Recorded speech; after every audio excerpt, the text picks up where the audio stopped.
দাজ্জালের মিশন হচ্ছে 7টি। ওরা ইহুদিদের মেয়েদের যে গুণগুলো আছে এগুলো আমাদের ভেতরে প্রবেশ করাতে চায়। মহিলা প্যান্ডেলে যারা আছেন আপনি মেলাবেন, আমি তাফসির থেকে তুলেছি। 1 নম্বরে আন্নানা। আন্নানা বলা হয় ওই সমস্ত মেয়েদেরকে যে মেয়েরা স্বামীকে বলে তুমি যা করবা সব আমার জন্য, আর বাকি সব ডিলেট। এরকম মেয়েদের মন দেশে নেই। এটা দাজ্জালের একটা মিশন। প্রথম যেই মেয়েকে দাজ্জাল টার্গেট করবে মনে করবেন ওর ভেতরে এই গুণটা পয়দা হবে, এই দোষটা, যে যা করবা তুমি সব আমার জন্য, বিয়ে আমারে করেছো, এখন তোমার মা বাবা বোন ভাই যা আছে চাচা ফুফু সব ডিলিট করো। এরকম মন, এরকম কথা বলে, এরকম বউ দেশে আছে না নেই?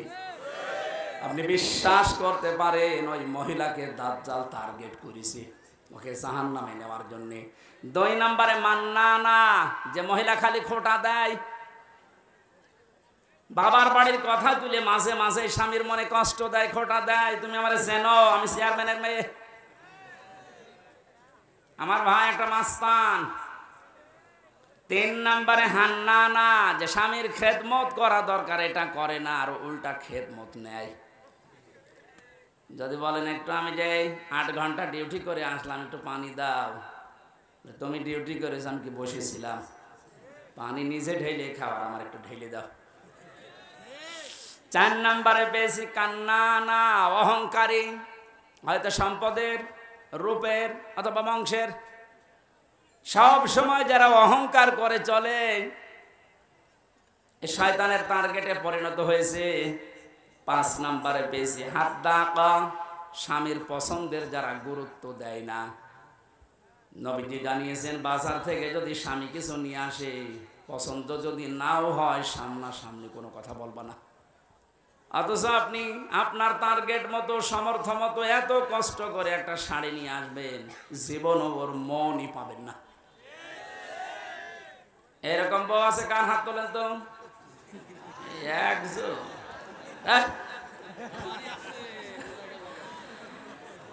6 নম্বরে বেশি সাদ্দাকা, যারা হারামের প্রতি উৎসাহ দেয় স্বামীকে, খালি মাঝে মাঝে অন্যের তুলনা তুলে ধরে, যে কি করো, পাশের বাড়ি দেখো না, ওর বেতন তো তোমার চাইতে কম। এই যে হারামের প্রতি আপনি উৎসাহ দিচ্ছেন, লোক নবীর স্ত্রীর সাথে আপনাকে জাহান্নামে থাকা লাগবে। কথা বুঝতেছেন? নিজের চরিত্র ভালো তাতে কি হয়েছে? আপনি যদি হারাম কাজের প্রতি উৎসাহ দেন, কাউকে সাহায্য করেন, কিয়ামতে আপনি লোক নবীর স্ত্রীর সাথে জাহান্নামে থাকা লাগবে। এটা তো আমি বানালাম নাকি? সূরা আরাফ 8 নম্বর পারার 20 নম্বর পৃষ্ঠা 3 নম্বর লাইনে 83 নম্বর আয়াত তাফসীর থেকে বলছে, আল্লাহ রাব্বুল আলামিন 2 জন ফেরেশতাকে পাঠালেন। 2 জন ফেরেশতা এসে লোত নবীর কাছে এসে বলে, আল্লাহর নবী আপনার উম্মতদেরকে নিয়ে আপনি এখান থেকে চলে যান, আমরা মাগরিবের সময় আল্লাহর গজব এখানে নাযিল করব। কিন্তু সাবধান, ফাআনজাইনাহু ওয়া আহলাহু ইল্লা ইমরাতাহু কানাত মিনাল গাবিরিন। আপনার স্ত্রীকে আপনি নিতে পারবেন না, যারা আছে বাকি সবাইকে নিয়ে যান। আপনাকে যারা স্বীকার করেছে আপনার উম্মত নিয়ে যান, স্ত্রীকে নেবেন না। প্রশ্ন আসতে পারে, লূত নবীর স্ত্রীর চরিত্র খারাপ ছিল? না না, পৃথিবীর কোন নবীর স্ত্রীর চরিত্র খারাপ ছিল না, কারণ হারাম রক্তের ভেতরে আল্লাহ নবীদের রক্ত ঢুকান নাই। এজন্য নবীদের স্ত্রীর চরিত্র ভালো ছিল। কিন্তু এই মহিলা চরিত্রহীনাও ছিল না, চরিত্র খারাপও ছিল না, কিন্তু তলে তলে চরিত্রহীন মানুষদেরকে সাপোর্ট করত। ওই জামানায় একটা গণা ছিল, পুরুষে পুরুষে জেনা, মহিলা মহিলায় জেনা করত, ওইটাও সাপোর্ট করত, নিজে করতো না, শুধু সাপোর্ট করত। একটু চিন্তা করেন তো, এত বড় একটা জলিলুল কদর নবী লূত আলাইহিস সালাম, তিনি ইব্রাহিম নবীর ভাগ্নে, এত বড় নবীর ভাগিনা, নিজে নবী, তার স্ত্রী, নবীর স্ত্রী হওয়ার পরেও নিজের চরিত্র খারাপ না, চরিত্রহীনাও ছিল না। শুধু হারাম কাজ যারা করে তাদেরকে সহযোগিতা করতো, সাপোর্ট করতো, ভালোবাসতো, যে ঠিক আছে। এইটা করার কারণে আল্লাহ তাকে বললেন ছেড়ে দাও, ওকে আমি জাহান্নামের, ওকে গজব নাজিল করে ধ্বংস করে জাহান্নামে দেব। আর রাজবাড়ি ফরিদপুরবাসী অনেকেই মনে করছে আমার নিজের চরিত্র তো ভালো, আমি কোনো অন্যায় কাজে যাই না, কিন্তু এমন মানুষকে সাপোর্ট করে যার চরিত্র ভালো না। এ দেশের কথা বলছি না, এক কথা বলছেন কেন? মা বোন যারা এসেছেন, হযরতে ফাতেমাতুজ জোহরাকে আল্লাহ যে দুইটা কারণে জান্নাতের নেত্রী বানিয়েছেন মেয়েদের, তার এক নম্বরে কোনো দিন তিনি স্বামীকে হারাম কাজে উদ্বুদ্ধ করেননি। না খেয়ে থেকেছেন 3 দিন পর পর, আপনি সহ্য করতে পারবেন? 3টা দিন মানে 72 ঘন্টা না খেয়েছিলেন নবীর মেয়ে, তারপরও স্বামীকে দিয়ে কোনো হারাম কাজ করতে উদ্বুদ্ধ করেননি। আর আপনার কোনো অভাব নেই, এরপরও স্বামীকে দিয়ে বাম হাতের ইনকাম করান। আজকে একটা এসপির স্ত্রী তার স্বামীর বিরুদ্ধে নিজে মামলা দিচ্ছে। সম্মানিত মা বোনেরা, আমাদের হুঁশ হবে একদিন, যেদিন আজরাইল আসবে, ওই সময় হুঁশ হয়ে আর লাভ হবে না। এখনই হুঁশ ফেরা দরকার। 7 নম্বরে বেশি বাররাক, এটা না বলাই ভালো। হ্যাঁ, বলে আমি মায়ের খাই। বাররাকা মানে এমন স্ত্রী যে স্বামীর গায়ে হাত তোলে। এই কথা বলছে না কেন? এরকম মানুষ দেশে নেই? বহু পালোয়ান বাইরে বীর, ভেতরে যায় ক্ষীর হয়ে যায়। এটা দাজ্জালের যে 7টা মিশন নারীদেরকে নিয়ে, এখানে যারা এসেছে এই মেয়েরা যেন এই মিশনে এই খপ্পরে না পড়ে, বলেন আমিন। এত বড় কঠিন মুহূর্তে হযরতে আসিয়া তার স্বামীর জন্য বরদোয়া দেননি। হ্যাঁ, তিনি বলেছিলেন আল্লাহ তুমি আমাকে বাঁচাও, নাজ্জিনি মিন ফিরআউনা ওয়া আমালিহি ওয়া নাজ্জিনি, একালিপ করে টান আছে।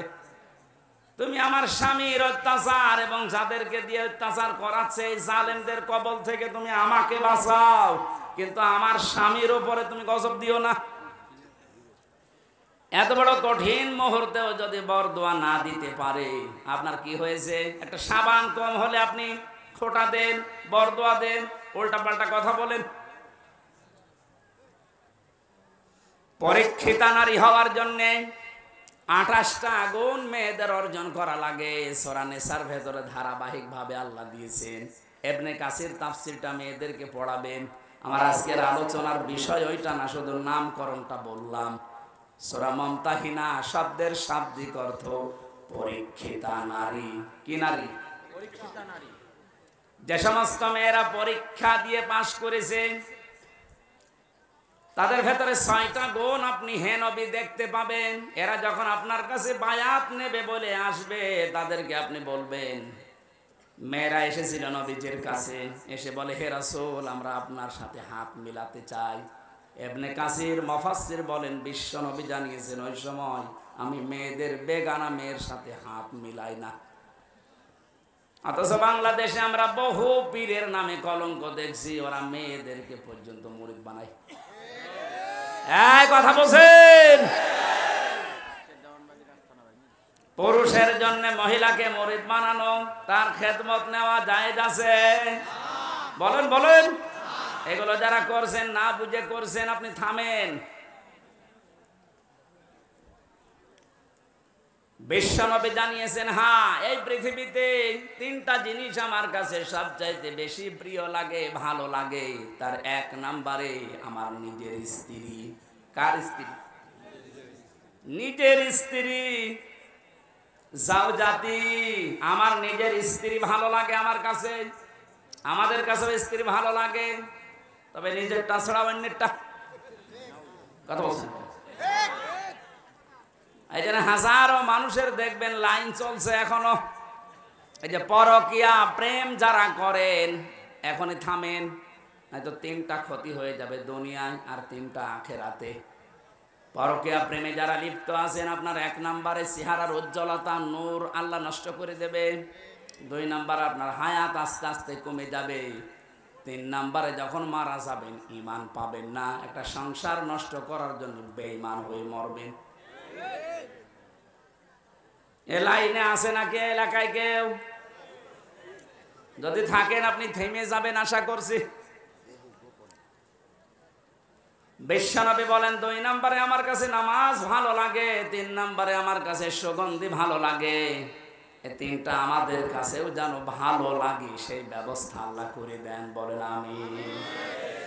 নবীজিকে আল্লাহ ঘোষণা দিলেন, ইয়া আইয়ুহান নাবিয়্যু, হে নবী, ইযা জাকাল মুমিনাতু, মুমিন নারীরা যখন আপনার কাছে আসবে, ইউবাইউনাকা, আমরা বায়াত নিতে চাই, পর্দার আড়াল থেকে আপনি তাদেরকে বায়াত দেবেন 6টা বিষয়ে। যদি এগুলো তারা মানতে পারে, আপনি নিজে তাদের জন্য আল্লাহর কাছে ক্ষমা চাবেন। যেহেতু আল্লাহ শিখিয়ে দিচ্ছেন, তার মানে 6টা কাজ করতে পারলে আল্লাহ নিজে আমাদেরকে মাফ করবে। 1 নম্বরে দিয়েছেন আলা আল্লাহ ইউশরিকুনা বিল্লাহি শাইআ। এখান থেকে একটা মাসলা বের হয়। এই বসেন তো, বসেন, লাগবেন, বসেন। এখান থেকে একটা মাসলা বের হয়। পৃথিবীতে যদি কেউ মুরিদ হতে চান, বায়াত নিতে চান কারো কাছে, এই 6টা বিষয়ে বায়াত নেওয়া লাগবে। বাংলাদেশে এখন 48,000-এর উপরে পীর আছে। কত? ভারতের এই কলকাতার, আসামে আরো বেশি। আমি তো 17, 18, 19, 20 এই সমস্ত সালগুলোতে ভারতের এই কয়েকটা রাজ্যে দেখেছি ও ঘরে ঘরে পীর। বিশেষ করে মুর্শিদাবাদ আর নদিয়া, হুগলি, এই সমস্ত জায়গায় জায়গায় পীর। পীরটা ওরা ব্যবসা হিসাবে নিয়েছে। বাংলাদেশের জরিপে যেটা সরকারি 48,000। আপনারা যদি মুরিদ করতে চান, বায়াত দিতে চান, প্রথমে আপনাকে বলা লাগবে যে আমার দরবারে কোনো শিরিক চলবে না। আল্লাহ বাদে অন্য কাউকে সেজদা দেওয়া কি? আল্লাহ বাদে অন্য কাউকে ডাকা কি? তাহলে যেই দরবারে সেজদা দেওয়া হয়, সে মানুষকে হোক, কবরে হোক, মাজারে হোক, এবং আল্লাহ বাদে অন্য কাউকে ডাকা হয়, এটা কি? আরো জোরে। এগুলো যে দরবারে হচ্ছে, এখানে মুসলমান যেতে পারে? যাচ্ছে না? আশা করছি আপনি থামবেন। আপনি বায়াত যদি নিতে চান, এমন দরবারে যাবেন যেখানে গেলে প্রথমে বলে শিরিক করা যাবে না। শিরিক কি? না। পুরা কোরআন শরীফের ভেতরে আমি 4 প্রকার শিরিক পেয়েছি প্রধানত। শিরিক বিল জাত, শিরিক বিল সিফাত, শিরিক বিল ইখতিয়ারা, শিরিক বিল হুকুক। এ প্রত্যেকটা আবার 4 প্রকার করে আছে। 4 4 16 প্রকার। এটা আবার প্রতিটা 4 প্রকার করে আপনি 48 প্রকার পাবেন। এরপরে 72 প্রকার, এরপরে 120 প্রকার দেওয়া আছে। তাফসীরে হাক্কানি খোলেন, শিরিক 120 প্রকার পয়েন্ট আকারে দিয়েছে। এতগুলো শিরিক যদি এখন পয়েন্ট আকারে একটা একটা করে বলতে যায়, আমি সব লিখেছি, সময় যাবে, আর গরমে আমারও সহ্য হচ্ছে না। এই জন্য খুব তাড়াতাড়ি করছি। এগুলো একটু পড়ে নেবেন যে শিরিক, আল্লাহ যেটা পারে ওটা অন্য কেউ পারে, এটা বিশ্বাস করার নাম শিরিক। এক কথা বলেন। আইন তৈরি করতে পারে শুধুমাত্র আল্লাহ, এটা অন্য কেউ পারে বিশ্বাস করে যদি কেউ কাজ করে, সেও মুশরিক।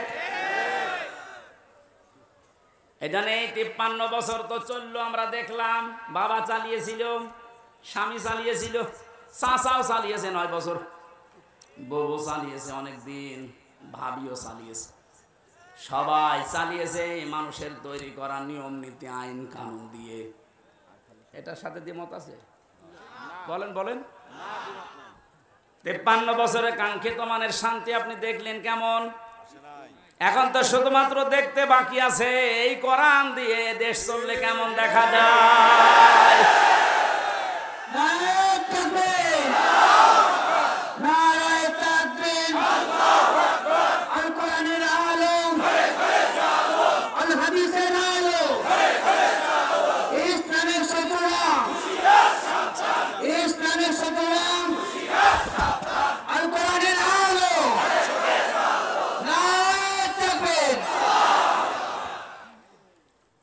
আল্লাহ পাক বলেন ইন্নামাস সাবিলু আলাল্লাযিনা ইয়াযলিমুনান নাস।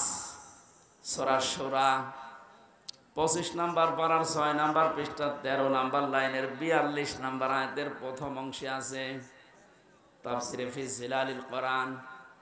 রব্বুল আলামিন বলেন অবশ্যই আমি আল্লাহ মামলা দায়ের করব, কেস দেব। বুঝতেছে? আল্লাহ কেস দেবে। পুলিশের কাজে যদি কেউ বাধা দেয় তাহলে পুলিশ বাদী কেস হয়। আল্লাহর কাছে বাধা দিলে আল্লাহ বাদী কেস হবে। তাহলে পৃথিবীতে আল্লাহ বাদী কাজ একটা আছে, সেটা জুলুম করা। জুলুম করা এটা কি বাদী কেস হবে? আল্লাহ বাদী কেস। উনি নিজে বাদী হয়ে কেস দেবেন, নিজে মামলা দায়ের করবেন, নিজেই অভিযোগ লিখবেন, নিজেই বিচার করবেন, নিজে রায় দেবেন। কিছুদিন আগে আমাদের এই সিস্টেম ছিল, ওনারা নিজেরাই ধরে নিয়ে যেত, নিজেরাই লিখত, নিজেরাই উকিল, নিজেরাই বিচারপতি, নিজেরাই রায় দিত। এইটা হয়েছিল আমার সাথে, আমি নিজে টের পেয়েছি, এই জন্যে বললাম। সবাই না, এই সিস্টেম যদি আল্লাহ নিজে শুরু করে বলেন তো তখন আপনি কি করবেন? আপনি দেখেন সব কিছু দলীয়করণ করতে করতে এমন জায়গায় দেশটা নিয়ে গেছে, এমন দুর্নীতিগ্রস্ত হয়েছে দেশটা, জাতীয় মসজিদের খতিব পর্যন্ত পালিয়েছে। একটা দেশের কেন্দ্রীয় মসজিদের ইমাম যদি পালিয়ে যায় তাহলে বোঝা যাচ্ছে দেশটা কোথায় গিয়ে দাঁড়িয়েছে। তাহলে আল্লাহ নিজে বিচারপতি, নিজে রায় দেবেন। বিচারপতি যদি খারাপ হয়, যদি চরিত্রহীন হয়, যদি বিবেকহীন হয়, তার রায় যে কত মানুষের জীবন নষ্ট করে দেয় এর বাস্তব প্রমাণ এই কালামানিক। আল্লাহ এমন ধরা ধরেছে বিসি পর্যন্ত নেই। আমার মনে হয় পৃথিবীর ইতিহাস তৈরি করে দিয়ে গেল এই লোকটা। ক্ষমতা যখন পেয়েছিল এবং দালালি যখন করতো, মনে হতো যে কি না কি হয়ে গেছে। ওর এক একটা কথা সবগুলো ইসলামের বিরুদ্ধে, আলেম ওলামাদের বিরুদ্ধে। আল্লাহ এমন ধরা ধরেছিলেন, পৃথিবীর ইতিহাসে আমি এত অপমান কাউকে হতে দেখিনি। কলার পাতা শুয়েও পার পায়নি। শেষে বিসিটা গেল উড়িয়ে, এখন আপনি টের পান। অবস্থা ভালো না। আজকে দেখলাম মনে হয় আজরাইল দেখা করিস, মনে হয় বিদায় নেবে। এটা তো গেল দুনিয়ার শাস্তি। আল্লাহ বলেন জালেমদের বিরুদ্ধে যেহেতু আমি নিজে মামলা দায়ের করব, ওটা যে কি করব, আমি কি রায় দেব কেউ জানে না। ওয়ালা তাহসাবান্নাল্লাহা গাফিলান আম্মা ইয়ামালু যালিমুন। হে নবী, আপনি কি মনে করেন যে জালেমদের সম্পর্কে আমি কোনো খোঁজ রাখি না? সবচাইতে বেশি খোঁজ রাখি জালেমদের বিষয়ে। ওদেরকে শুধু ছাড় দিয়েছি। ইন্নামা নুমলি লাহুম লিয়াজদাদু ইসমা। আমি আল্লাহ ওদেরকে ওদের পাপের পরিপূর্ণ করার জন্য ছাড় দেয়, যে নাই যত বাড়বে বাড়, তোর পাপ যেন একেবারে পূর্ণতা পায়। বাস্তবতা আমরা এটাই দেখলাম, অনেকের পাপ একেবারে পরিপূর্ণ হয়ে গেছে। হাজারো মানুষের জীবন নষ্ট করার কারণে আল্লাহর আরশ পর্যন্ত কেঁপে গেছে। আল্লাহুম আযাবুম মুহিন। আল্লাহ তাআলা বলেন ওদের জন্য আমি অপমানজনক শাস্তির ব্যবস্থা করে রেখেছি। বলেন নাউজুবিল্লাহ।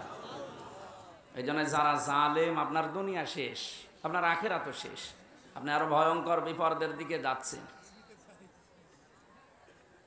এই জন্য আমার আহ্বান থাকবে, জালেম যারা তারা এখন থামবেন।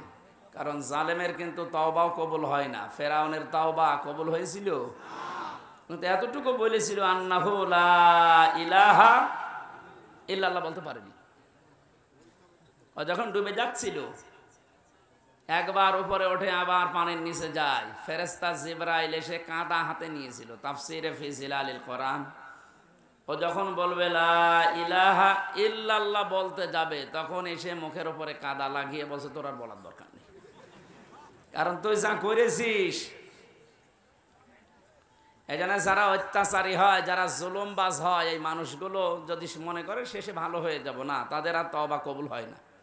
কারণ তাদের পাপের কারণে তারা শেষে ডুবে মরে। এই যে মহিন শব্দটা আছে বলা, কোরআনের প্রতিটি শব্দ কিন্তু 100% সত্য, না 98%। আলাহুম আযাবুম মুহিন, তাদের জন্য আমি অপমানজনক শাস্তির ব্যবস্থা করে রেখেছি, ফিদ দুনিয়া ওয়াল আখিরাহ, দুনিয়া এবং আখিরাত। প্রশ্ন আসতে পারে, তারা তো কিছু কিছু মানে, নামাজও পড়ে, রোজা রাখে, দান সদকাও করে। হ্যাঁ, এবার শুনুন, সূরা বাকারা প্রথম নাম্বার পারার 12 নাম্বার পৃষ্ঠার 7 নাম্বার লাইনের 85 নাম্বার আয়াতের মাঝের অংশে আছে, আফাতুমিনুনা বিবাদিল কিতাবি ওয়া তাকফুরুনা বিবাদ ফামা জাযাউ মান ইয়াফআলু যালিকা মিনকুম ইল্লা খিজিয়ুন ফিল হায়াতিদ দুনিয়া। আল্লাহ পাক বলেন, কোন মানুষ যদি পৃথিবীতে আমার কোরআনের কিছু মানে আর কিছু বাদ দিয়ে দেয়, আমার মনে হয় সারা বিশ্বের যতগুলো দেশে ঘুরলাম, অন্যান্য দেশে যারা কাফের তারা আসলেই কাফের। আমাদের যে 96% মুসলিম, আমরা অন্য আর যাই করে আল্লাহ একজন আছে এটা তো বিশ্বাস করি, এই 96% মানুষেরা কি কথা বলে, 4% নয় বাদ দিলাম। এই মানুষগুলোর ভেতরে আল্লাহর এই আয়াতটা 100% আমার মনে হয় মিলে যায়। কিছু মানি আমরা কোরআনের, কিছু জানার পরও অস্বীকার করি, অহংকার করে মুখ ফিরিয়ে চলে যায়। এটা যদি কোরআনের সাথে কারো আচরণ হয়, আপনি নামাজের কথা বললে খুব ধীরস্থিরভাবে শোনেন, মেনে নিতে চান, রোজার কথা বললে খুব ভালোভাবে শোনেন, মেনে নিতে চান। নামাজ যেমন ফরজ, রোজা যেমন ফরজ, আল্লাহর কোরআন দিয়ে ইউনিয়ন থেকে সংসদ চলবে, এইটাও ফরজ। নাকি এইটা রাজনীতি? কে বলেছে আপনাকে রাজনীতি? আপনার নামাজে যদি জান্নাতে নিয়ে যায়, আপনার রাজনীতি জাহান্নামে নিয়ে যাবে। তাহলে এটা ঠিক করা লাগবে না? কিছু বললে আপনি শুধু রাজনীতি বলে উড়িয়ে দেন। আরে ভাই, আমি তো কোরআনের চোখ লাগিয়ে দেখতে পাচ্ছি আপনি জাহান্নামে যাচ্ছেন।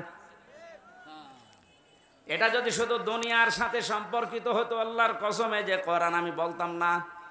এটা যেহেতু সম্পর্কিত আখিরাতের সাথে, এই জন্য আপনাকে আমি সতর্ক করছি, আর আপনি নিয়েই এসেছেন জানার জন্য। আর আমি দুইটা সিস্টেম বলছি। কিয়ামতের ময়দানে আল্লাহ পাক যখন বিচারের ব্যবস্থা করবেন, বিচারের প্রথম ধাপে আল্লাহ দুনিয়ার মানুষকে তার সামনে ডাকবেন স্রেফ একা একা। আমি আমার ঈমান থেকে কথা বলছি, যারা শুনছেন নিজের মনে করে শুনবেন যে প্রত্যেকের জন্য একই কথা। প্রতিটি মানুষ যখন আল্লাহর সামনে দাঁড়াবে, স্রেফ কয়জন করে? আরো জোরে বলুন না। অনেকে ছড়িয়েছে না কিয়ামতে অনেক বাবা অনেক দাদা লক্ষ লক্ষ মুরিদ নিয়ে উঠবে, এটা দাহা মিথ্যা কথা। সূরা মারিয়াম 16 নম্বর পারা 10 নম্বর পৃষ্ঠার 15 নম্বর লাইনের 95 নম্বর আয়াত, এটা শেষ নাম্বার রুকুতে আছে। এটা আছে ইবনে কাসিরের ভেতরে, নাকি আরো দলিল দেওয়া লাগবে? হ্যাঁ, কি আরো দলিল দেবো নাকি? আর তো দলিল নেই, কোরআনের উপরে আর দলিল আছে? আল্লাহ পাক বলেন, প্রতিটি মানুষকে আমি আল্লাহ কিয়ামতে আমার সামনে বিচারের জন্য ডাক দেব প্রথম ধাপে একা একা। কয়জন করি? কেউ থাকবে না আপনার সাথে। একটু নিজের দিকে মিলান তো এই বাস্তবতাটা। আপনি নিজে দাঁড়িয়ে আছেন আল্লাহর সামনে, আল্লাহ এবার জিজ্ঞাসা করবে, হামজা 2024 সালের আগস্ট মাসের 31 তারিখ পর্যন্ত তোরে মাফ করে দিলাম, যা। শুধু সেপ্টেম্বরের 1 থেকে 6 তারিখ, এই 6 দিনের হিসাব দিয়ে তুই জান্নাতে চলে যা। ফরিদপুরবাসী, আমার যতটুকু বাস্তবতা আমি যা দেখতে পাচ্ছি, আমার যা ঈমান আমল আছে, আমার তো এই 6 দিনের হিসাব এখনো জোগাড় করা সম্ভব না। আপনারা পারবেন না?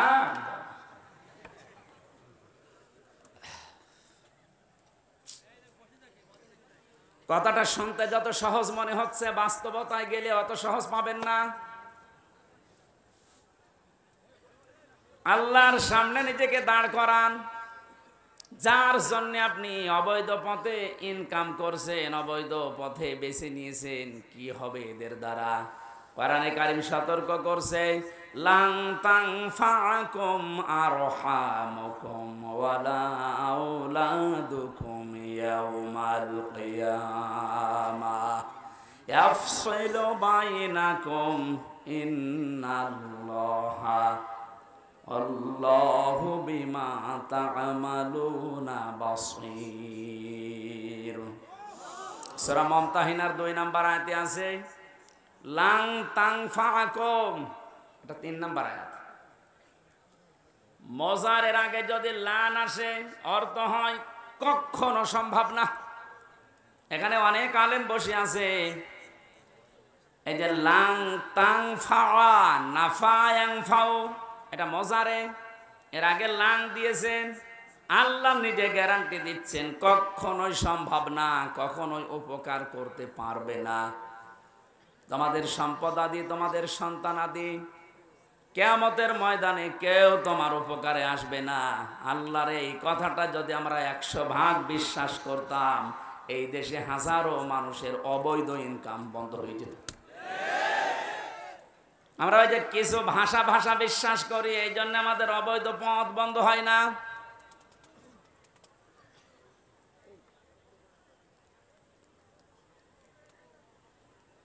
অন্য যে যা করে করুক গা, অন্তত আমি তো ঠিক থাকতে পারি।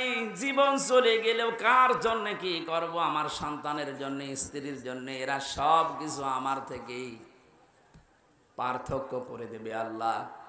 সেঙ্গায় ফৎকার দেওয়ার সঙ্গে সঙ্গে যত রকমের সম্পর্ক ছিল আপনার দুনিয়ায়, আল্লাহ বলেন ফালা আনসাবা বাইনাহুম।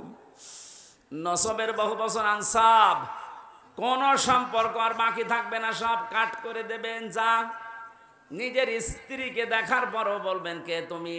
আমার তো দুনিয়ায় বিয়েই হয়নি, বউ পাবো কোথায়? ও দুনিয়ার মুসলমান ভাইরা, অন্য জাতির কথা আমি বাদ দিলাম। আমরা যেহেতু জান্নাত বিশ্বাস করি, কিয়ামতে জবাব দেওয়া লাগবে বিশ্বাস করি, আমরা ভুল করি কি করি? আমাদের সাবধান থাকা লাগবে, আমি যেন জবাবটা ঠিক করতে পারি। এখনই যদি আপনার চোখ বন্ধ হয়ে যায়, বাড়ি পর্যন্ত যেতে পারবেন না। এখান থেকে হয়তো তাড়াতাড়ি বাড়িতে নিয়ে রাতটা পার করতেও দেবে না। ধোয়ানোর পরে জানাজা দিয়ে বলবে যান কবরে দিয়ে দেন। রাতের বেলা থাকলে ওরে আবার পাহারা দেওয়া লাগবে, জিন আসতে পারে। কোথায় আসি আমরা? আপনি একটু নিজের দিকে সত্যি করে ভাবেন তো। দাঁড়িয়ে আছেন আপনি, সত্যি বলে বলেন, নিজে নিজে ভাবেন আপনি সত্যি কি পারবেন এই 50, 60, 70 বছরের হিসাব দিতে? আমার তো 6 দিনেই ভয় লাগছে, আপনি 60 বছর পারবেন কি করে? এক গ্লাস পানিরও হিসাব যদি আল্লাহ নেওয়া আরম্ভ করে, বিশ্ব নবী বলেছেন কেউ জান্নাত পাবে না। আল্লাহ যদি দয়া করে বলে যা মাফ করে দিলাম, তাহলে আপনি মাফ পাবেন। তো ওনার তো মাফ পাওয়ার জন্য কয়েকটা গুণ দুনিয়ায় আপনার ওর ভেতরে থাকা লাগবে। ওই কথাগুলো আজকের তেলাওয়াত কি তো আয়াতে আছে। আল্লাহ আমার জন্য গফুর হবেন, ক্ষমাশীল হবেন, দয়াশীল হবেন, মেহেরবান হবেন। কখন? নবীজিকে দিয়ে আল্লাহ বলিয়েছেন। ওই কথাগুলো আজকে তাফসীর আকারে আমরা যেন শুনে মেনে চলতে পারি, বলেন আমিন। বিচারের দ্বিতীয় সিস্টেমে এবার আল্লাহর একা ডাকবেন না, দ্বিতীয় ধাপে এবার ডাকবেন আপনাকে আপনার নেতার সাথে। এই যে নামাজের কথা শুনলে যারা আনন্দ পান, রাজনীতির কথা শুনলে যাদের মন খারাপ হয়, এবার এই আয়াতটা আপনি দেখেন তো। ইয়াউমা নাদউ কুল্লা উনাসিম বিইমামিহিম। সূরা বনী ইসরাঈলের 72 নম্বর আয়াতের প্রথম অংশে আছে, আল্লাহ পাক বলেন কিয়ামতে প্রতিটি মানুষকে বিচারের দ্বিতীয় ধাপে এবার আর একা ডাক দেব না, প্রত্যেকটি মানুষকে ডাকবো তার নেতার সাথে। কার সাথে? এই জবাব দেন। আগে নেতা, ইমাম, এরপরে কর্মী। আপনি ভাবেন তো, যার আদর্শ মেনে আপনি রাজনীতি করেন, যাকে আপনি ভোট দেন, যার পেছনে স্লোগান দেন, যার কাছ থেকে টাকা পয়সা খান, এই লোকটা কিয়ামতে আপনার সামনে থাকবে, আপনি পেছনে। ওর যে সিহারা, ওর যে সোরাত সিরাত, আপনি নিজেও জানেন যে ওর চরিত্র কি। আপনার চাইতে আল্লাহ ভালো জানে না? বলেন বলেন। তাহলে এই লোকটা যদি সামনে থাকে আপনার, আপনি পেছনে, ওরে দেখেই তো আল্লাহর রাগ হয়ে যাবে, আপনার পর্যন্ত যাবে। এইরকম লোকের পেছনে থেকে যদি আল্লাহ আপনাকে দেখে কি হবে বলেন? আমার মনে হয় আপনি ধরা খাবেন। অবশ্য ঠিক, তার মানে তো ধরা খেয়ে বসে আছে।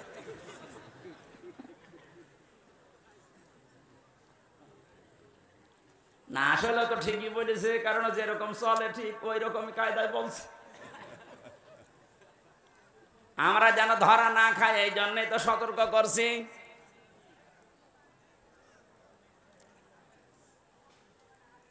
কোরআনে কারীম জানাম জানে এই দুনিয়াতে কারোর জন্য একা না, সবার জন্য। কোরআনের আলেম আমরা যারা, আল্লাহর কসম আমরাও সবার জন্য। আপনাকে আমি বাঁচাতে চাচ্ছি। শুধু নামাজ দিয়ে রোজা দিয়ে যদি জান্নাতে যাওয়া যেত, আব্দুল্লাহ বিন উবাই আপনার আগে জান্নাতে যেত। এই লোকটার পুরা জীবন আমি পড়ে দেখেছি, কোন অপরাধ আমি ওর জীবনে সেরকম মেজর পাইনি। তবে একটা বিষয়ও মানতো না, ওর নামাজ ছিল নবীজির পেছনে, মসজিদে নববীতে, কাবা শরীফে। আপনি নামাজ পড়েন ম্যাক্সামি মসজিদে, একে এসেনে, আর নামাজ পড়তো মসজিদে নববীতে, কাবা শরীফে। 1 রাকাত নামাজে 1 লক্ষ রাকাত নামাজে সওয়াব হয়। ও রোজা রেখেছে, রাসূলুল্লাহর সাথে ইফতারি করেছে, নবীর সাথে, ও তাহাজ্জুদের নামাজ পড়তো। ওর যত কিছু আমি পেয়েছি একটা একটা করে মিলিয়ে দেখলাম, সবই ঠিক আছে। শুধু রাজনৈতিক জীবনে ওর আদর্শ ছিল আবু জেহেল। এরকম মানুষ দুনিয়ায় নেই। এই কথা বলা লাগবে। আমি নাম ধরেই বলছি, এই যে সালমান এফ রহমান, এই দরবেশ, ওর নামাজ ছিল, রোজা ছিল। কাবা শরীফের পাশে আমি যখনই গেছি দেখছি ও পাশে ওই যে বিল্ডিং দারুত তাওহীদ, ওখানে থাকতো। যেখানে 15 থেকে 20 লক্ষ টাকা লাগে থাকতে, আমরা থাকতাম তো প্রায় 2 কিলোমিটার দূরে, কারণ আমার 3.5 লাখ। আর ওর 15 থেকে 20 লাখ টাকা এই জন্য কাবার পাশে থাকে, যেন কাবা দেখা যায়। টাকা যদি ভ্যান চালিয়ে উপায় করা লাগতো, তাহলে আমার মনে হয় 5 কিলো দূরে থাকতো। টাকা তো সব জনগণের, 36,000 কোটি টাকা। আপনি জীবনে গণনা করে শেষ করতে পারবেন না। অথচ পদ্মা সেতুর মতো এত বড় বিশাল প্রকল্প মাত্র 32,000 কোটি টাকায় কমপ্লিট হয়ে গেছে। আর ওর একাই কত? আমার মনে হয় আর একটা পদ্মা সেতু বানিয়ে টাকা আরো 4,000 কোটি রেখে যেত। এই লোকটার সাথে আব্দুল্লাহ বিন উবাইর আমার মনে হচ্ছে মিল আছে। ওর নামাজ, রোজা, কাবা শরীফ দেখা, ইফতারি করা সব ঠিক আছে। রাজনৈতিক জীবনে ও লোকটা এমন মানুষকে মানে যার চরিত্র আসলে ভালো না। কি ওর নিজের চরিত্রও যে ভালো না তার প্রমাণ দেখেছেন, দাড়ি কেটে নম হয়ে গেছে।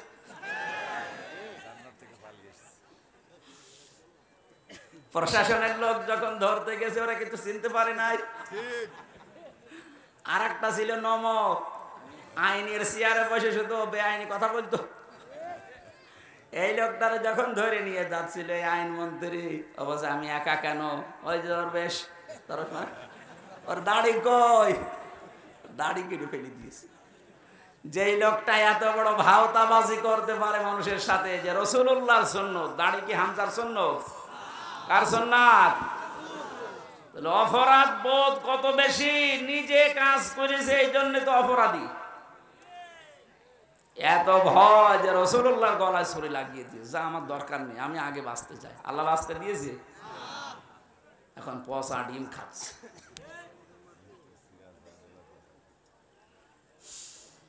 ফরিদপুরবাসী, যেহেতু আপনি বুঝেই ফেলেছেন কিয়ামতের ময়দানে দ্বিতীয় ধাপে আপনাকে আল্লাহ আপনার নেতার সাথে ডাকবে, সুতরাং এমন মানুষের পেছনে থাকা লাগবে যাকে দেখলে আল্লাহ রসুলের কথা মনে হয় এবং যার কর্ম এবং বাস্তবতা রাসূলুল্লাহর সাথে মিলে যায়। এরকম মানুষের দেশে নেই। আমরা এই প্যান্ডেলের ভেতরে এসে কত কথা বলার পরে বলে ঠিক আছে, এখান থেকে যাওয়ার পরে সব উল্টিয়ে ফেলি। এই জন্য আমাদের কপালের কোনো পরিবর্তন নেই। এবার আর ভুল করা যাবে না। কি কথা বলেন না কেন? এবারও যদি ভুল করেন আবার পেঁচিয়ে যাবেন। আশা করছে আপনার বিবেক কাজে লাগবে। এজন্য কোরআনে কারিমের নামাজের কথা বললে আপনি ভালোভাবে মেনে নিয়েছেন, রোজার কথা বললে মেনে নিয়েছেন, অন্যায় যেখানে প্রতিবাদ সেখানে, এটার আরবি নাম জিহাদ। জিহাদের কথা বললে আপনি জঙ্গি মনে করেন, জিহাদের কথা বললে রাজনীতি মনে করেন। তাহলে আয়াতটার সাথে তো আপনার বাস্তবতা মিলছে যে কিছু মানেন আর কিছু মানেন না। এই আচরণ যদি কোরআনের সাথে কেউ করে, আল্লাহ বলেন কি হবে জানো? ফামা জাযাউ মা ইয়াফআলু যালিকা মিনকুম ইল্লা খিজিয়ুন ফিল হায়াতিদ দুনিয়া। জীবন আমি লাঞ্ছনা, গঞ্জনা, অপমান, অপদস্থ এগুলো দিয়ে ভরে দেব দুনিয়ার জীবনটা, আর মরণের পরে নিয়ে যাব আসাদ্দিল আযাব, যন্ত্রণাদায়ক এবং কঠিন ভয়ঙ্কর আযাবের দিকে নিয়ে যাব। এটা কোনো কাফেরের বিপক্ষে আল্লাহ বলেছেন, আমি পাইনি। আর কোরআনে কাফেরের বিরুদ্ধে কথা আছে, এটা অন্য কথা। মুনাফিকের বিরুদ্ধে কথা আছে, অন্য কথা। কিন্তু মুসলমান কিছু মানে কিছু মানে না। এদের যে কি শাস্তি দুনিয়ার আখেরাতে আপনি তো দেখলেন।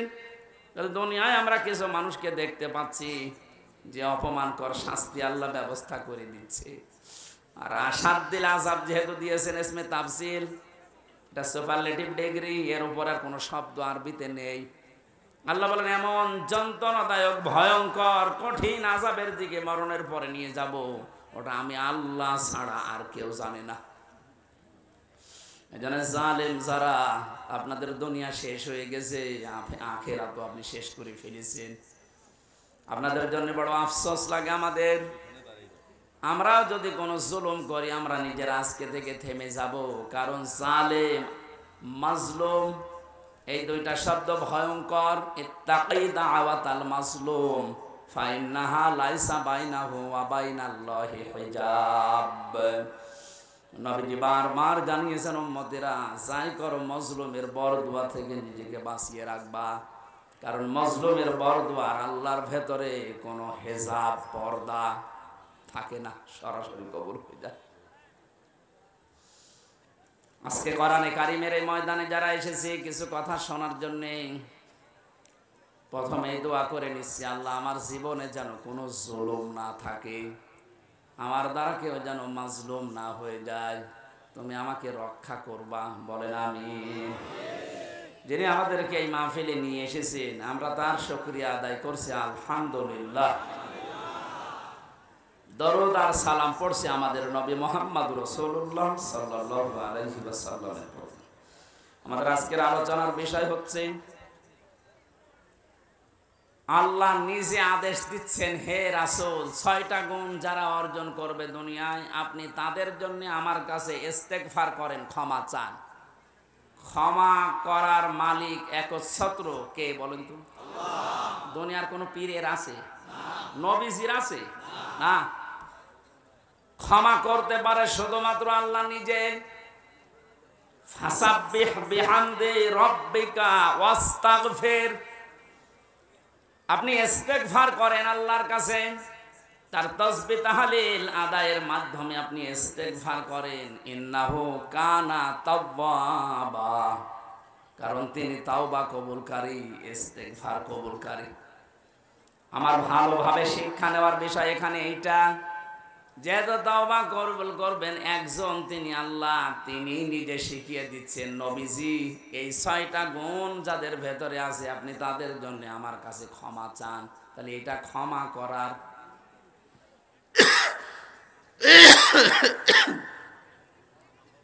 আয়াত থেকে বোঝা যাচ্ছে আল্লাহ এই 6টা গুণ বিশিষ্ট মানুষদেরকে ক্ষমা করবেন বলে জানিয়েছেন।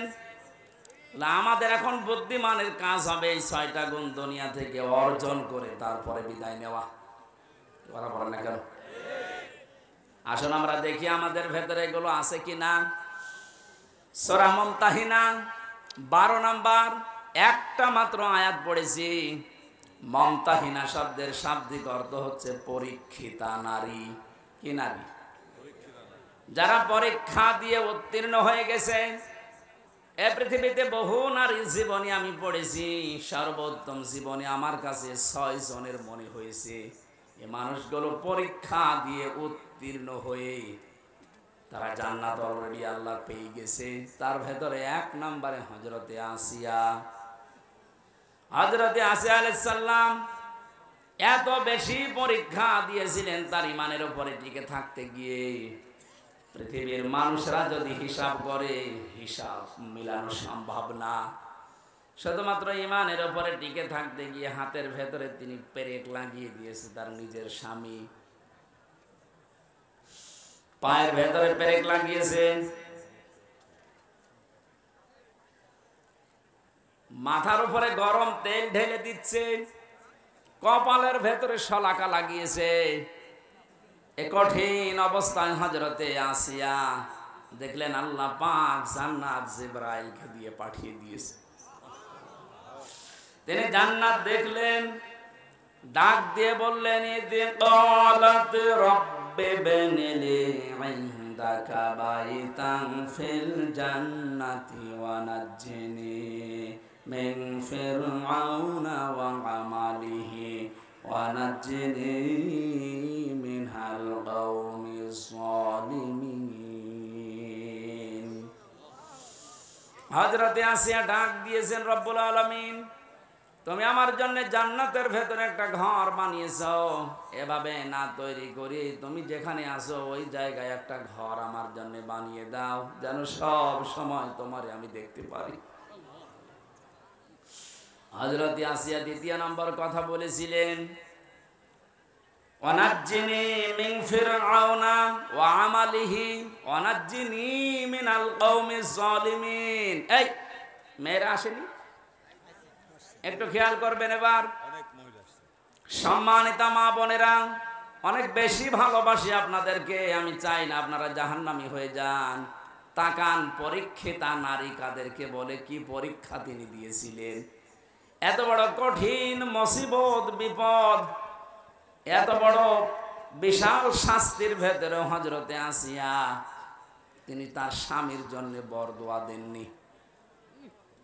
তিনি বলেছিলেন, মাবুদ তুমি যা দেখতে পাচ্ছ আমার স্বামী লোক দিয়ে এরকম অত্যাচার করাচ্ছে এবং নিজে অত্যাচারে শামিল, তুমি আমাকে এই অত্যাচার থেকে বাঁচাও, কিন্তু আমার স্বামীর উপরে তুমি রাগ করো না।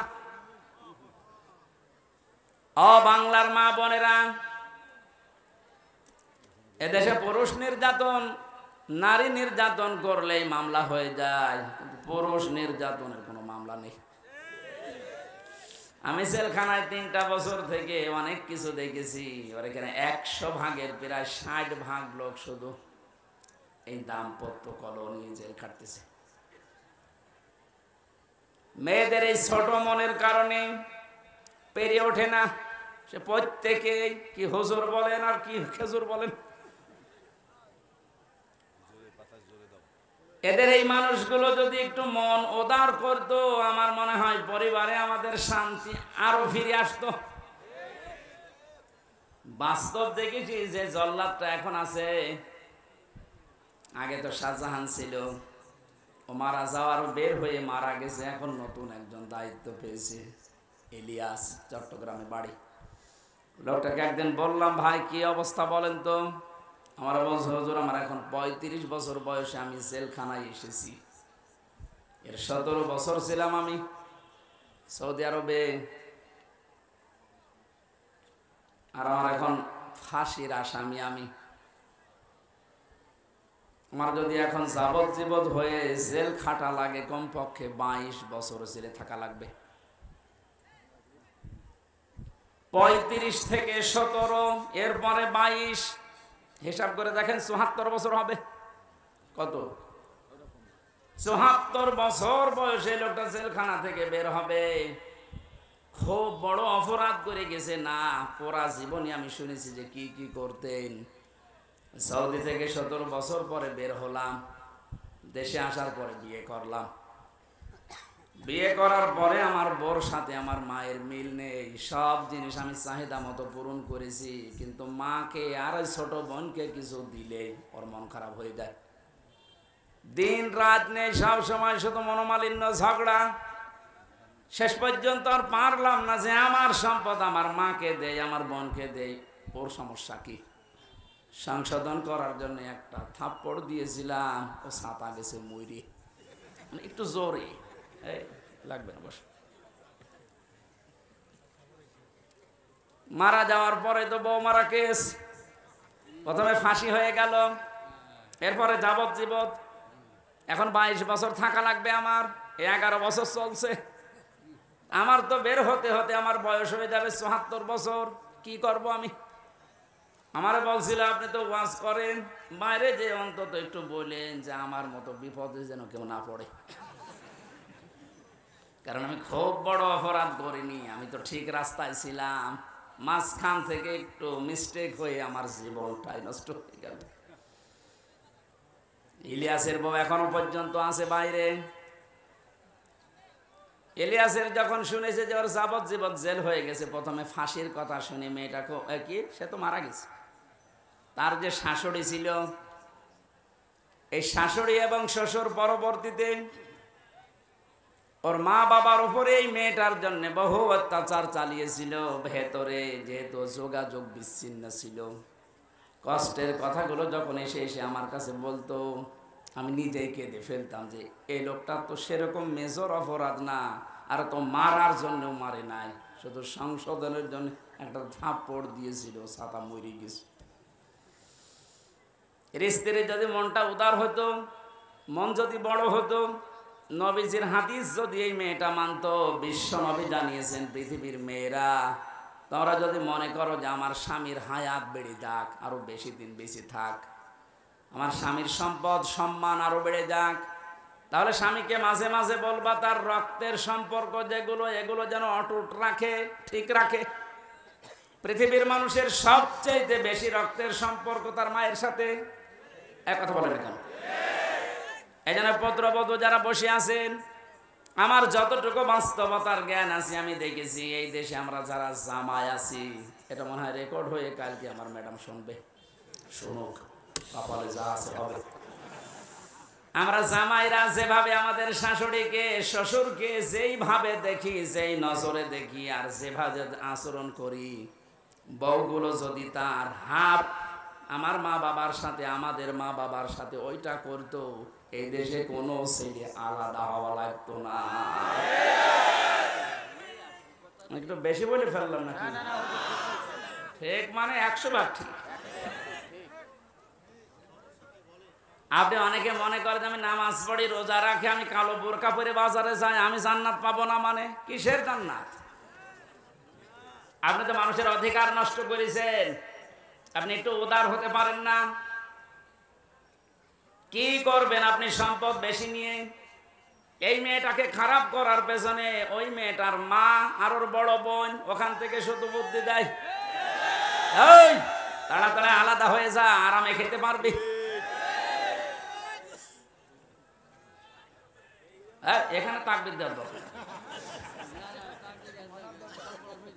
সব বোনা হয়ে যাচ্ছে আর তাকবীর দিচ্ছে। যেহেতু পয়েন্টটা এসেছিল, মা বোনেরা হাতে পায়ে ধরে বলছি আপনাদেরকে, বাঁচতে যদি চান, 4টা যে ফরজ কাজ আছে তার ভেতরে কিন্তু স্বামীর সেবা, স্বামীর মন জয় করা আপনি পারছেন না।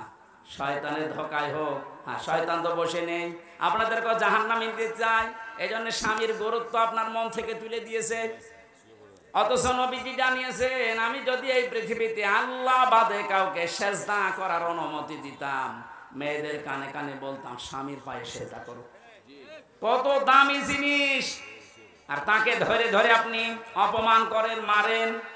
আমি তাফসীর থেকে একটা পয়েন্ট লিখেছি, ইহুদিদের মেয়েদের ভেতরে স্বভাবগুলো আছে। আল্লাহর নবী জানিয়েছেন এই পৃথিবীর ময়দানে দাজ্জাল তার মিশন চালু করার জন্য 7টি কাজ করে যাচ্ছে, কিয়ামত পর্যন্ত এটা করবে। মেয়েরা যারা এসেছেন আপনারা যেন সাবধান হয়ে যান, এর জন্য বলছি। দাজ্জালের মিশন হচ্ছে 7টি। ওরা ইহুদিদের মেয়েদের যে গুণগুলো আছে এগুলো আমাদের ভেতরে প্রবেশ করাতে চায়। মহিলা প্যান্ডেলে যারা আছেন আপনি মেলাবেন, আমি তাফসির থেকে তুলেছি। 1 নম্বরে আন্নানা। আন্নানা বলা হয় ওই সমস্ত মেয়েদেরকে যে মেয়েরা স্বামীকে বলে তুমি যা করবা সব আমার জন্য, আর বাকি সব ডিলেট। এরকম মেয়েদের মন দেশে নেই। এটা দাজ্জালের একটা মিশন। প্রথম যেই মেয়েকে দাজ্জাল টার্গেট করবে, মনে করবেন ওর ভেতরে এই গুণটা পয়দা হবে, এই দোষটা, যে যা করবা তুমি সব আমার জন্য, বিয়ে আমারে করেছো, এখন তোমার মা বাবা বোন ভাই যা আছে চাচা ফুফু সব ডিলিট করো। এরকম মন, এরকম কথা বলে, এরকম বউ দেশে আছে না নেই? আপনি বিশ্বাস করতে পারেন ওই মহিলাকে দাজ্জাল টার্গেট করেছে, ওকে জাহান্নামে নেওয়ার জন্য। 2 নম্বরে মান্নানা, যে মহিলা খালি খোঁটা দেয়, বাবার বাড়ির কথা তুলে মাঝে মাঝে স্বামীর মনে কষ্ট দেয়, খোঁটা দেয়, তুমি আমারে চেনো, আমি চেয়ারম্যানের মেয়ে, আমার ভাই একটা মাস্তান। 3 নম্বরে হান্নানা, যে স্বামীর খেদমত করা দরকার এটা করে না, আর উল্টা খেদমত নেয়। যদি বলেন একটু আমি যে 8 ঘন্টা ডিউটি করে আসলাম, একটু পানি দাও, তুমি ডিউটি করেছ আমি কি বসেছিলাম? পানি নিজে ঢেলে খাওয়ার, আমার একটু ঢেলে দাও। 4 নম্বরে বেশি কান্নানা, অহংকারী, হয়তো সম্পদের, রূপের অথবা বংশের, সব সময় যারা অহংকার করে চলে শয়তানের টার্গেটে পরিণত হয়েছে। 5 নম্বরে বেশি হাদ্দাকা, স্বামীর পছন্দের যারা গুরুত্ব দেয় না। নবীজি জানিয়েছেন বাজার থেকে যদি স্বামী কিছু নিয়ে আসে, পছন্দ যদি নাও হয় সামনাসামনি কোনো কথা বলবা না। অথচ আপনি আপনার টার্গেট মতো সমর্থ মতো এত কষ্ট করে একটা শাড়ি নিয়ে আসবেন, জীবনও ওর মনই পাবেন না। এরকম বউ আছে? কার হাত তোলেন তো? একজন।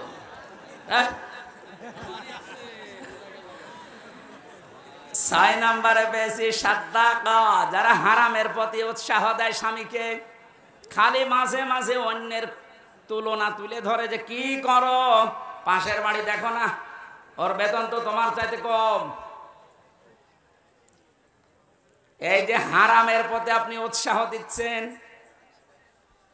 লোক নবীর স্ত্রীর সাথে আপনাকে জাহান্নামে থাকা লাগবে। কথা বুঝতেছেন? নিজের চরিত্র ভালো তাতে কি হয়েছে? আপনি যদি হারাম কাজের প্রতি উৎসাহ দেন, কাউকে সাহায্য করেন, কিয়ামতে আপনি লোক নবীর স্ত্রীর সাথে জাহান্নামে থাকা লাগবে। এটা তো আমি বানালাম নাকি? সূরা আরাফ 8 নম্বর পারার 20 নম্বর পৃষ্ঠা 3 নম্বর লাইনে 83 নম্বর আয়াত, তাফসীর থেকে বলছে আল্লাহ রাব্বুল আলামিন 2 জন ফেরেশতাকে পাঠালেন। 2 জন ফেরেশতা এসে লোত নবীর কাছে এসে বলে, আল্লাহর নবী আপনার উম্মতদেরকে নিয়ে আপনি এখান থেকে চলে যান, আমরা মাগরিবের সময় আল্লাহর গজব এখানে নাজিল করব। কিন্তু সাবধান, ফাআনজাইনাহু ওয়া আহলাহু ইল্লা ইমরাতাহু কানাত মিনাল গাবিরিন। আপনার স্ত্রীকে আপনি নিতে পারবেন না, যারা আছে বাকি সবাইকে নিয়ে যান। আপনাকে যারা স্বীকার করেছে আপনার উম্মত, নিয়ে যান, স্ত্রীকে নেবেন না। প্রশ্ন আসতে পারে, লূত নবীর স্ত্রীর চরিত্র খারাপ ছিল? না না, পৃথিবীর কোন নবীর স্ত্রীর চরিত্র খারাপ ছিল না, কারণ হারাম রক্তের ভেতরে আল্লাহ নবীদের রক্ত ঢুকান নাই। এই জন্য নবীদের স্ত্রীর চরিত্র ভালো ছিল। কিন্তু এই মহিলা চরিত্রহীনাও ছিল না, চরিত্র খারাপও ছিল না, কিন্তু তলে তলে চরিত্রহীন মানুষদেরকে সাপোর্ট করত। ওই জামানায় একটা গণা ছিল, পুরুষে পুরুষে জেনা, মহিলা মহিলায় জেনা করত, ওইটাও সাপোর্ট করতো, নিজে করতো না, শুধু সাপোর্ট করতো। একটু চিন্তা করেন তো, এত বড় একটা জলিলুল কদর নবী লূত আলাইহিস সালাম, তিনি ইব্রাহিম নবীর ভাগ্নে, এত বড় নবীর ভাগিনা, নিজে নবী, তার স্ত্রী নবীর স্ত্রী হওয়ার পরেও নিজের চরিত্র খারাপ না, চরিত্রহীনাও ছিল না, শুধু হারাম কাজ যারা করে তাদেরকে সহযোগিতা করতো, সাপোর্ট করতো, ভালোবাসতো, যে ঠিক আছে। এইটা করার কারণে আল্লাহ তাকে বললেন ছেড়ে দাও, ওকে আমি জাহান্নামের, ওকে গজব নাজিল করে ধ্বংস করে জাহান্নামে দেব। রাজবাড়ি ফরিদপুরবাসী অনেকেই মনে করছে আমার নিজের চরিত্র তো ভালো, আমি কোনো অন্যায় কাজে যাই না, কিন্তু এমন মানুষকে সাপোর্ট করে যার চরিত্র ভালো না। এ দেশের কথা বলছি না, এক কথা বলছেন কেন? মা বোন যারা এসেছেন, হযরতে ফাতেমাতুজ জোহরাকে আল্লাহ যে দুইটা কারণে জান্নাতের নেত্রী বানিয়েছেন মেয়েদের, তার এক নম্বরে কোনো দিন তিনি স্বামীকে হারাম কাজে উদ্বুদ্ধ করেননি। না খেয়ে থেকেছেন 3 দিন পর পর, আপনি সহ্য করতে পারবেন? 3টা দিন মানে 72 ঘন্টা না খেয়েছিলেন নবীর মেয়ে, তারপরও স্বামীকে দিয়ে কোনো হারাম কাজ করতে উদ্বুদ্ধ করেননি। আর আপনার কোনো অভাব নেই, এর বড় স্বামীকে দিয়ে বাম হাতের ইনকাম করান। আজকে একটা এসপির স্ত্রী তার স্বামীর বিরুদ্ধে নিজে মামলা দিচ্ছে। সম্মানিত মা বোনেরা, আমাদের হুঁশ হবে একদিন, যেদিন আজরাইল আসবে, ওই সময় হুঁশ হয়ে আর লাভ হবে না। এখনই হুঁশ ফেরা দরকার। 7 নম্বরে বেশি বাররাক, এটা না বলাই ভালো। হ্যাঁ, বলে আমি মায়ের খাই। বাররাকা মানে এমন স্ত্রী যে স্বামীর গায়ে হাত তোলে। এই কথা বলছে না কেন? এরকম মানুষ দেশে নেই? বহু পালোয়ান বাইরে বীর, ভেতরে যায় ক্ষীর হয়ে যায়। এটা দাজ্জালের যে 7টা মিশন নারীদেরকে নিয়ে, এখানে যারা এসেছে এই মেয়েরা যেন এই মিশনে এই খপ্পরে না পড়ে, বলেন আমিন। এত বড় কঠিন মুহূর্তে হযরতে আসিয়া তার স্বামীর জন্য বরদোয়া দেননি। হ্যাঁ, তিনি বলেছিলেন আল্লাহ তুমি আমাকে বাঁচাও, নাজ্জিনি মিন ফিরআউনা ওয়া আমালিহি ওয়া নাজ্জিনি, একালিপ করে টান আছে। তুমি আমার স্বামীর অত্যাচার এবং যাদেরকে দিয়ে অত্যাচার করাচ্ছে এই জালেমদের কবল থেকে তুমি আমাকে বাঁচাও, কিন্তু আমার স্বামীর উপরে তুমি গজব দিও না। এত বড় কঠিন মুহূর্তেও যদি বরদোয়া না দিতে পারে, আপনার কি হয়েছে? একটা সাবান কম হলে আপনি খোঁটা দেন, বরদোয়া দেন, উল্টা পাল্টা কথা বলেন। পরীক্ষিতা নারী হওয়ার জন্যে 28টা গুণ মেয়েদের অর্জন করা লাগে। সূরা নিসার ভেতরে ধারাবাহিকভাবে আল্লাহ দিয়েছেন। ইবনে কাসির তাফসীরটা মেয়েদেরকে পড়াবেন। আমার আজকের আলোচনার বিষয় ওইটা না, শুধু নামকরণটা বললাম। সূরা মুমতাহিনা শব্দের শাব্দিক অর্থ পরীক্ষিতা নারী। কি নারী? পরীক্ষিতা নারী। যে সমস্ত মেয়েরা পরীক্ষা দিয়ে পাশ করেছে তাদের ভেতরে 6টা গুণ আপনি হে নবী দেখতে পাবেন। এরা যখন আপনার কাছে বায়াত নেবে বলে আসবে, তাদেরকে আপনি বলবেন, মেয়েরা এসেছিল নবীজির কাছে, এসে বলে হে রাসূল আমরা আপনার সাথে হাত মিলাতে চাই। ইবনে কাসির মুফাসসির বলেন বিশ্ব নবী জানিয়েছেন ওই সময় আমি মেয়েদের বেগানা মেয়ের সাথে হাত মিলাই না। অথচ বাংলাদেশে আমরা বহু পীরের নামে কলঙ্ক দেখছি, ওরা মেয়েদেরকে পর্যন্ত মুরিদ বানায়। এই কথা বলছেন? পুরুষের জন্য মহিলাকে মুরিদ বানানো, তার খেদমত নেওয়া জায়েজ আছে? বলেন বলেন। এগুলো যারা করছেন না বুঝে করছেন, আপনি থামেন। বিশ্বনবী জানিয়েছেন হ্যাঁ এই পৃথিবীতে 3টা জিনিস আমার কাছে সবচাইতে বেশি প্রিয় লাগে, ভালো লাগে। তার 1 নম্বরে আমার নিজের স্ত্রী। কার স্ত্রী? নিজের স্ত্রী। জাওজাতি, আমার নিজের স্ত্রী ভালো লাগে আমার কাছে। আমাদের কাছে স্ত্রী ভালো লাগে, তবে নিজেরটা ছাড়া অন্যেরটা। কথা বলছেন? এই জন্য হাজারো মানুষের দেখবেন লাইন চলছে এখনো। এই যে পরকিয়া প্রেম যারা করেন, এখনই থামেন, হয়তো 3টা ক্ষতি হয়ে যাবে দুনিয়ায় আর 3টা আখেরাতে। পরকিয়া প্রেমে যারা লিপ্ত আছেন, আপনার 1 নম্বরে চেহারার উজ্জ্বলতা নূর আল্লাহ নষ্ট করে দেবে। 2 নম্বর আপনার হায়াত আস্তে আস্তে কমে যাবে। 3 নম্বরে যখন মারা যাবেন ঈমান পাবেন না, একটা সংসার নষ্ট করার জন্য বেঈমান হয়ে মরবেন। এ লাইনে আছে নাকি এলাকায় কেউ? যদি থাকেন আপনি থেমে যাবেন আশা করছি। বিশ্বনবী বলেন 2 নম্বরে আমার কাছে নামাজ ভালো লাগে, 3 নম্বরে আমার কাছে সুগন্ধি ভালো লাগে। এই 3টা আমাদের কাছেও যেন ভালো লাগে, সেই ব্যবস্থা আল্লাহ করে দেন, বলেন আমিন। নবীজিকে আল্লাহ ঘোষণা দিলেন, ইয়া আইয়ুহান নাবিয়্যু, হে নবী, ইযা জাকাল মুমিনাতু, মুমিন নারীরা যখন আপনার কাছে আসবে, ইউবাইউনাকা, আমরা বায়াত নিতে চাই, পর্দার আড়াল থেকে আপনি তাদেরকে বায়াত দেবেন 6টা বিষয়ে। যদি এগুলো তারা মানতে পারে, আপনি নিজে তাদের জন্য আল্লাহর কাছে ক্ষমা চাবেন। যেহেতু আল্লাহ শিখিয়ে দিচ্ছেন, তার মানে 6টা কাজ করতে পারলে আল্লাহ নিজে আমাদেরকে মাফ করবে। 1 নম্বরে দিয়েছেন আলা আল্লাহ ইউশরিকুনা বিল্লাহি শাইআ। এখান থেকে একটা মাসলা বের হয়। এই বসেন তো, বসেন, লাগবে না, বসেন। এখান থেকে একটা মাসলা বের হয়, পৃথিবীতে যদি কেউ মুরিদ হতে চান, বায়াত নিতে চান কারো কাছে, এই 6টা বিষয়ে বায়াত নেওয়া লাগবে। বাংলাদেশে এখন 48,000-এর উপরে পীর আছে। কত? ভারতের এই কলকাতার, আসামে আরো বেশি। আমি তো 17, 18, 19, 20 এই সমস্ত সালগুলোতে ভারতের এই কয়েকটা রাজ্যে দেখেছি ও ঘরে ঘরে পীর। বিশেষ করে মুর্শিদাবাদ আর নদিয়া, হুগলি, এই সমস্ত জায়গায় জায়গায় পীর। পীরটা ওরা ব্যবসা হিসাবে নিয়েছে। বাংলাদেশের জরিপে যেটা সরকারি 48,000। আপনারা যদি মুরিদ করতে চান, বায়াত দিতে চান, প্রথমে আপনাকে বলা লাগবে যে আমার দরবারে কোনো শিরিক চলবে না। আল্লাহ বাদে অন্য কাউকে সেজদা দেওয়া কি?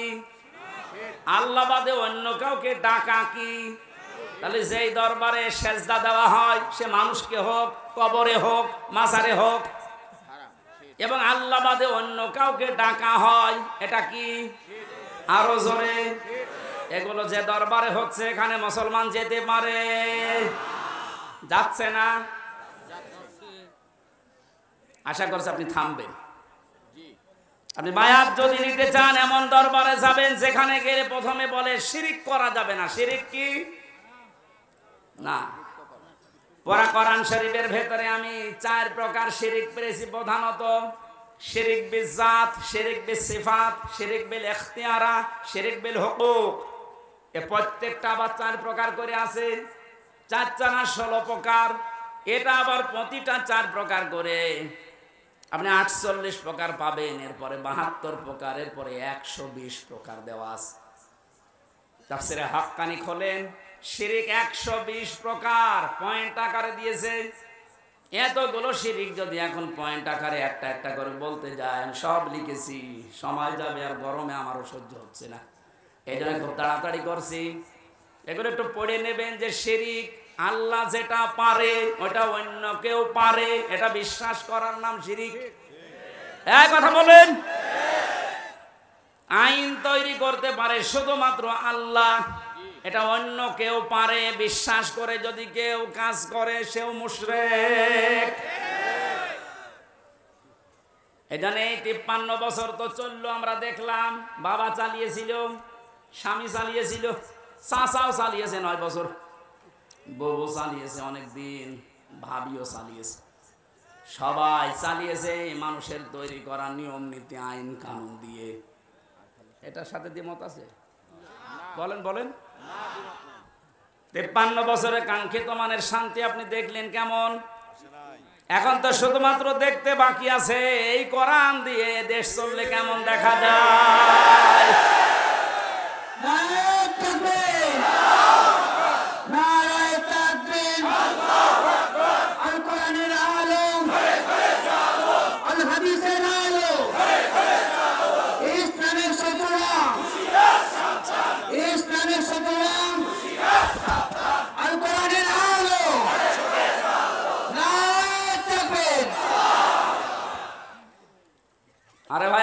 দেখলাম যে 53 বছরে কি পারে কি পারে না, কেমন চলে। যেহেতু এটা বাকি আছে দেখতে, এটা একটু দেখা যায় না। দেখে তো আল্লাহর কোরআনের 500 আইন দিয়ে ইউনিয়ন থেকে শুরু করে সংসদ ভবন পর্যন্ত যদি চলে তো কেমন দেখা যায়। আল্লাহ জানিয়েছেন ওটা আমি মিনি জান্নাত বানিয়ে দেব। এটা যেহেতু চর্মচোখে আমরা দেখে মরতে পারি, বলেন আমিন। খুব আশা আমার, খুব আকাঙ্ক্ষা লাগে আল্লাহ কোরআন দিয়ে দেশ চললে কেমন দেখা যায় পৃথিবীতে আমরা দেখিনি। সৌদি আরবে দেখেছি কিন্তু 100 ভাগ না 70 ভাগ। তাই যে শান্তি পাওয়া যায় মাঝে মাঝে ওখানে, ওটা যদি 100 ভাগ হতো, 30 ভাগ বাকি আছে এখনো। আমাদের দেশটা যদি 100 ভাগ আল্লাহর আইন দিয়ে আমরা চালাতে পারি, আপনি দেখবেন পৃথিবী কেমন শান্তি, স্বস্তি, নিরাপত্তা ফিরে আসে। আজ মেয়েদেরকে অনেকে জুজুর ভয় দেখাচ্ছে, ইসলাম যদি চায় তোমাদেরকে ঘরবন্দি করে ফেলবে। এতদিন তো জালেমরা এটা বুঝাইতো, এখন অনেক মুনাফিকরা এটা বোঝানো আরম্ভ করেছে। সম্মানিত মা বোনেরা, আমরা কোরআন যদি সত্যিই যায়, পৃথিবীতে নারীর যে মুক্তি বিশ্বনবী দেখিয়েছেন, ওটা আপনি দেখতে পাবেন। এখনো দেখতে পাননি, মনে করছেন মনে হয় ইসলাম ওই রকমই, আগে প্রতিষ্ঠিত হতে দেন। সুতরাং এই জুজুর ভয় যারা দেখাচ্ছেন, আপনারা জালেম একদিকে, আর একদিকে আপনারা মুনাফিক।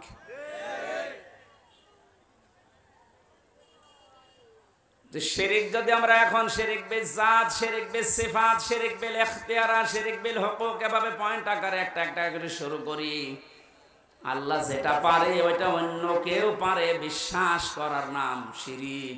আল্লাহ পারে আইন দিতে, অন্য কেউ পারে না। এই কাজে যারা ইনভলভ আছেন, এই কাজের সাথে যারা জড়িত আছেন, এই কাজে যারা সাহায্য সহযোগিতা করছেন, সাপোর্ট করেন, আপনি যে দল করতে পারেন আপনি মুশরিক। আপনার বায়াত হয়নি, কিসের বায়াত নিচ্ছেন আপনি? 2 নম্বরে আল্লাহ বলেন ওয়ালা ইয়াসরিকনা, হে নবী ওদেরকে বলেন যেন তারা জীবনে চুরি না করে। কি না করে?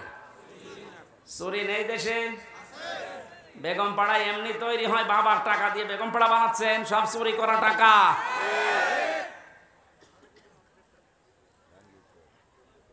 এই যে প্রশাসনের উপরে যাদের রাগ আজ, আমি তো বাস্তবে দেখেছি ওদের সাথে মিশে, মাত্র কয়েকজন উপরে এই শয়তানরা এত কামিয়েছে, এত চুরি করেছে, এখন আর এই মানুষগুলো রাস্তায় বের হতে পারছে না ওদের কারণে। আজকেও কয়েকটা লাইভ দেখেছি, এসআই এবং এএসআই কনস্টেবল সাধারণ যারা ডাক দিয়ে বলছে আমাদের নিজেদের অপরাধের জন্য যদি শাস্তি দিতে চান আমাদের দেন। আমরা তো হুকুমের দাস ছিলাম, উপর থেকে যে মানুষগুলো আমাদের জীবনটা এভাবে নষ্ট করে দিল, আজ আমরা স্বাভাবিক জীবনে যেতে পারি না। অবশ্যই তাদেরকে আইনের আওতায় এনে শাস্তি দেন এবং ওদের সম্পদগুলো সব বাজেয়াপ্ত করেন। আমরা এটা চাই। বিশেষ করে এই যে মনিরুল, আমি নাম ধরে বলছি কারণ আমি ছিলাম কাউন্টার টেররিজমের এই মনিরুল, আসাদুজ্জামান, ডিসি মান্নান, হারুন তো শেষ হয়ে গেল, যেই কয়টা আছে এদের সম্পদগুলো আজ নেন, কারণ এগুলো একটা এদের বাবার সম্পদ না, সবগুলো জনগণের সম্পদ। আপনি বেতন কয় টাকা পান আমি জানি না, আমার দোলা ভাই তো আছে, ওর সংসার চলে না, আমার বাবার কাছ থেকে আরো টাকা নেই। যশোর থানায় আছে, সেও তো এসআই, কই তার তো বেতন চা, তার 2টা ছেলে মেয়ে নিয়ে সংসার চলতে চায় না, আমার বাবার কাছ থেকে টাকা নিয়ে চলা লাগে। তোমার বেতন নাই, তার চাইতে ডবল হইল না, হচ্ছে না। যে মানুষগুলো আছে সাধারণ মানুষকে উল্টাপাল্টা ধারণা না করে, উপরে যাদের নির্দেশে এগুলো হয়েছে বা হচ্ছে, বিশেষ করে এই চুরিদারি, এই অবৈধভাবে ইনকাম করা, এদের এই টাকাগুলো সব এখন রাষ্ট্রের কোষাগারে জমা নেই। যদি না দেয়, ওদের বউ ছেলে মেয়ে যেগুলো হারাম খেয়ে খেয়ে মানুষ হয়েছে, ওগুলো রাষ্ট্রের কাজে লাগান, দরকার ওদেরকে বিক্রি করে টাকা নেই।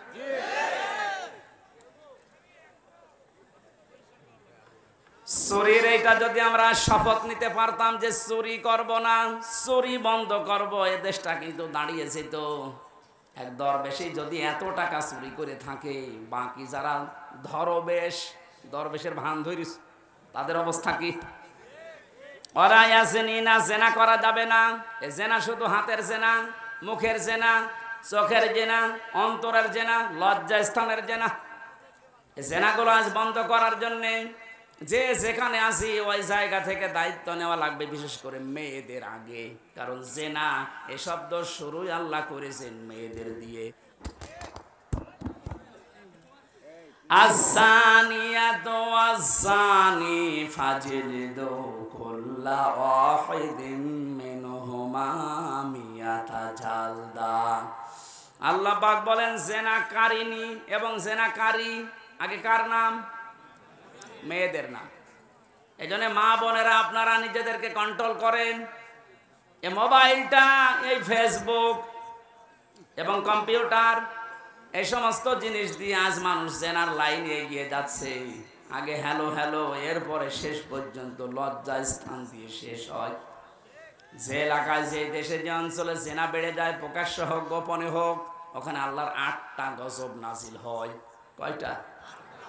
এমন মহামারী রোগ আল্লাহ ছড়িয়ে দেয় যার চিকিৎসা পৃথিবীতে নেই। এই জন্য আমরা সাবধান হব। আমাদের এই দেশটা জেনা যেগুলো চলছে, এগুলো কি করে বন্ধ করা যায় নিজ উদ্যোগে, পারিবারিক ভাবে, সামাজিক ভাবে। আদ-দাজ্জুস লা ইয়াদখুলুল জান্নাহ। নবীজি জানিয়েছেন দাজ্জুস জান্নাতে যাবে না। দাজ্জুস বলা হয় ওই পুরুষকে যে তার মেয়েকে, যে তার বউকে, তার বোনকে, তার মাকে কন্ট্রোল করতে পারে না। ওগুলো আরো মানুষ দিয়ে দেখায়, শান্তি পায়।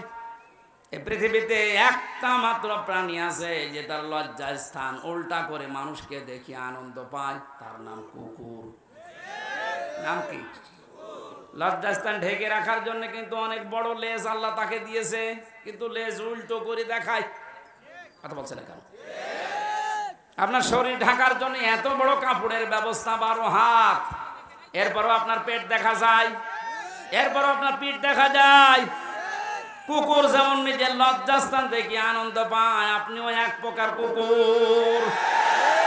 এর চাইতে নিকৃষ্ট ভাষা আর বলতে পারলাম না।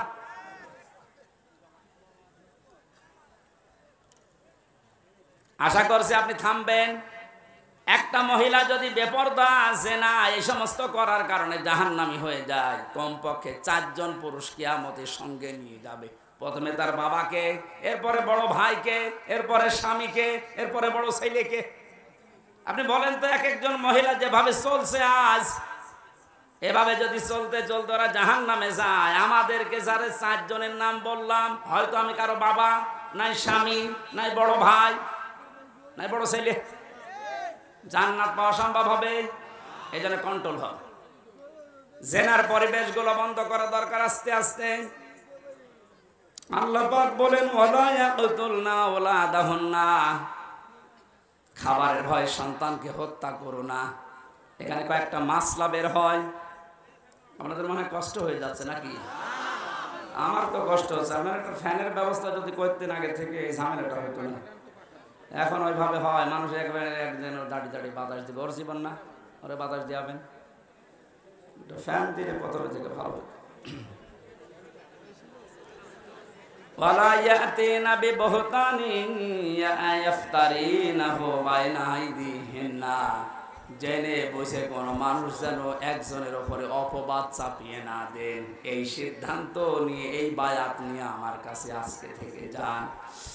এই গোনাটা বাংলাদেশ সহ বিশ্বে এখন বহু জায়গায় আরম্ভ হয়েছে।